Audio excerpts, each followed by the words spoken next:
a segment that consistently sells between 300,000 to 400,000 units per year, you're going to bet that a lot of manufacturers are going to want a chunk of that sales pie. Today, let's take a look at a brand that not everyone often goes for when choosing a mid-size family sedan.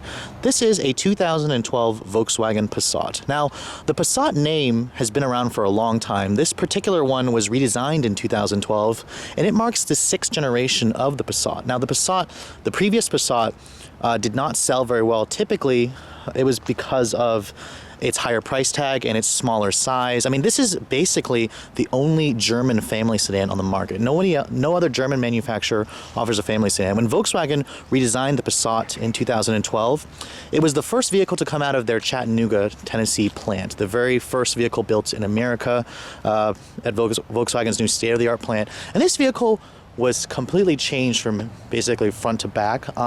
It's different from other Passats on the market. This one has basically been designed for American taste.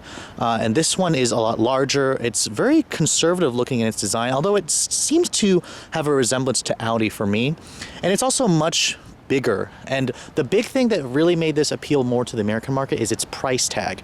Volkswagen slashed the price by over $7,000 when they introduced this model. But anyways, on to the trim levels. This vehicle is available with 3 engines as opposed to the 2 engines in the previous model. The standard engine is the 2.5-liter 5-cylinder for 2012. This particular one that I'm showing you is a TDI. This is the turbo diesel offering. And back in 2012, it was the only diesel offering on the market. For 2014, Mazda will offer their SkyActiv-D diesel.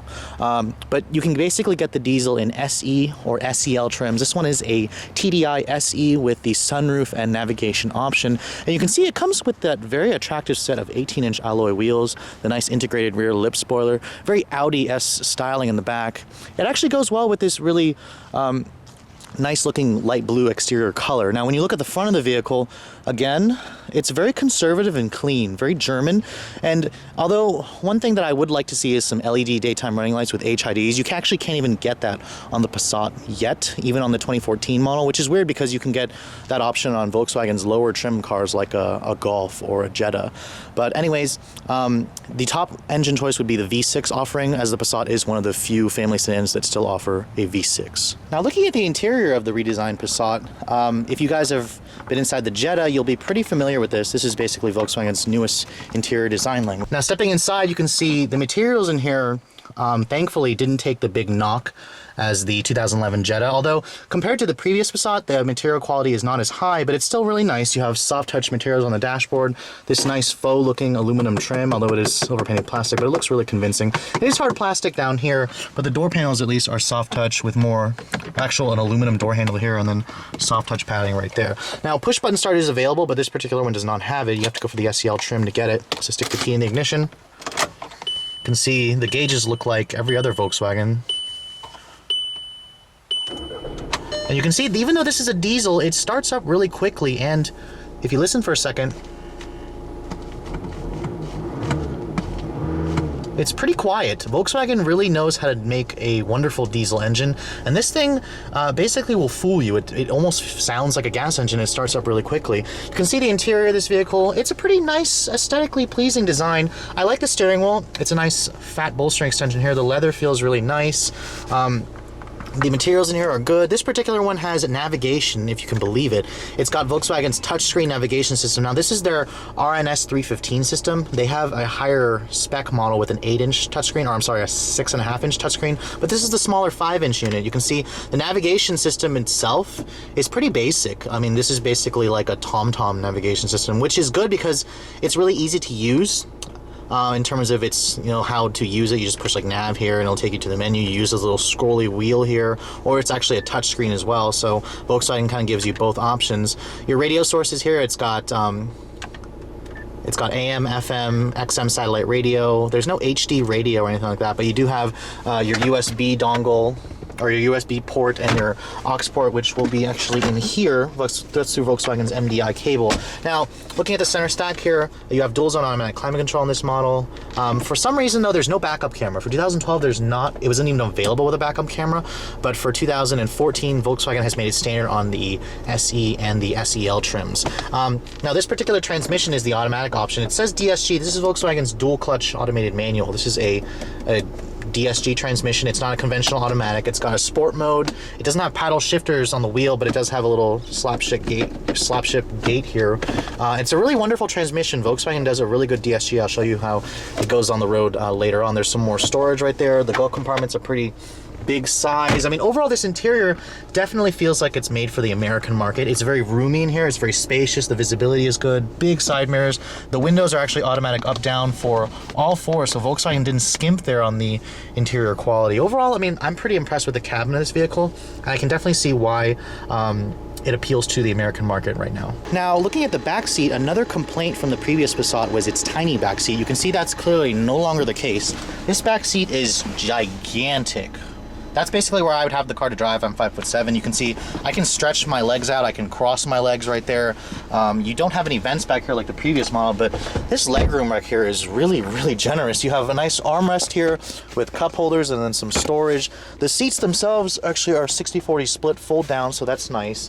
When you look at the materials back here, it's actually the same soft touch materials with aluminum door handle and then more leatherette padding right there. Now, looking at the trunk capacity of the Passat, it's on the bigger side for the class. It does have some gooseneck hinges that crush your cargo, but you're looking at about 15.9 cubic feet. Again, the seats fold down 60-40, so this is a pretty generous cargo area.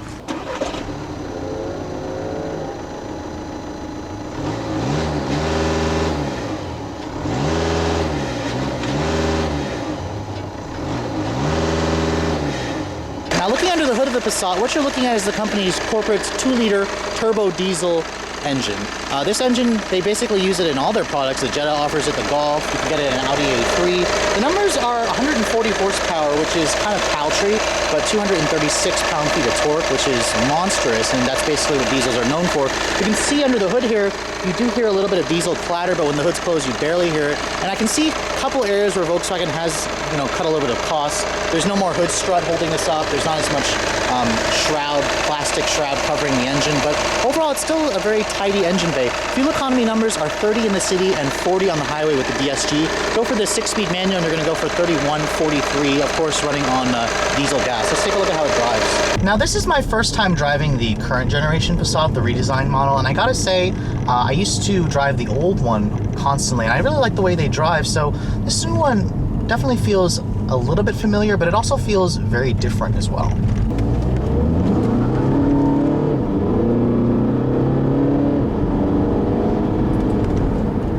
And my initial thoughts for its acceleration, pretty good. I mean, honestly, I'm very impressed with the DSG. Volkswagen always does a really good DSG transmission, but that diesel engine certainly is unique. And I definitely like it, but let's go in more about how it accelerates in the next clip, shall we?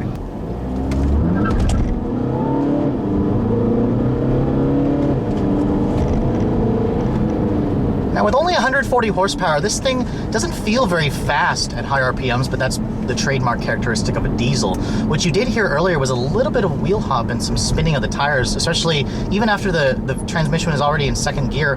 That's the 236 pound-feet of torque. That's what really makes a diesel feel powerful, and it's why I prefer it over a hybrid. I mean, diesels can basically offer you the best of both worlds. You can have your driving fun and your fuel efficiency, so basically have your cake and eat it too. That's why I particularly like diesels. It's why most driving enthusiasts like diesels, but Volkswagen really does a good diesel. The engine's very smooth, it's pretty quiet, it revs freely. The DSG is the perfect partner for this thing, and the new Passat drives very well. The steering is very light, actually. I mean, the old Passat had pretty heavy steering, but it's reasonably precise. This new one got a lot bigger, and you feel it a little bit, but honestly, compared to the other family sedans, this feels about as sporty as something you'd get from Honda's Accord. The Fusion's a little bit sportier, the Mazda 6 is a little bit sportier, but the Passat's ride quality is really where this vehicle is a winner. It's got a really good balance between ride and handling, and it doesn't feel soft or floaty, but it's very compliant.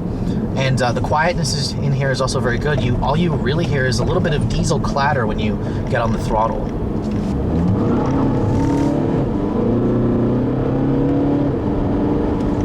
Again, acceleration will not blow you away, but those of you who've never driven a diesel will be quite impressed with how much torque this engine produces. Expect a 0 to 60 time of about 9 seconds. This vehicle weighs about 3,500 pounds, which is about the same as some of the V6 competition.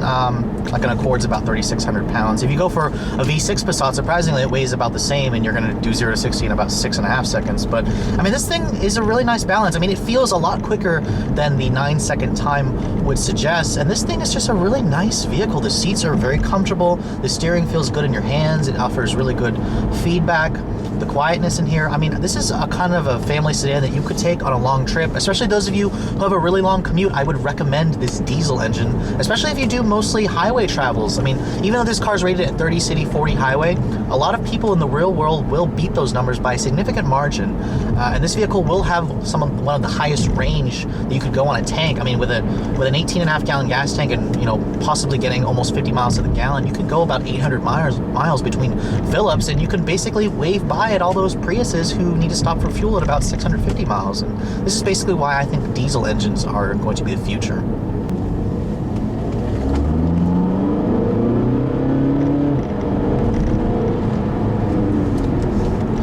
So that basically brings me to the conclusion of this review. The current generation Passat is obviously still available today. For 2014, VW did make some updates. For one, the 2.5 liter engine, that's going into the history books. Volkswagen has replaced it with a 1.8 liter turbo, which is basically a smaller version of the company's corporate 2 liter turbo engine, which is not the same as this 2 liter turbo diesel engine.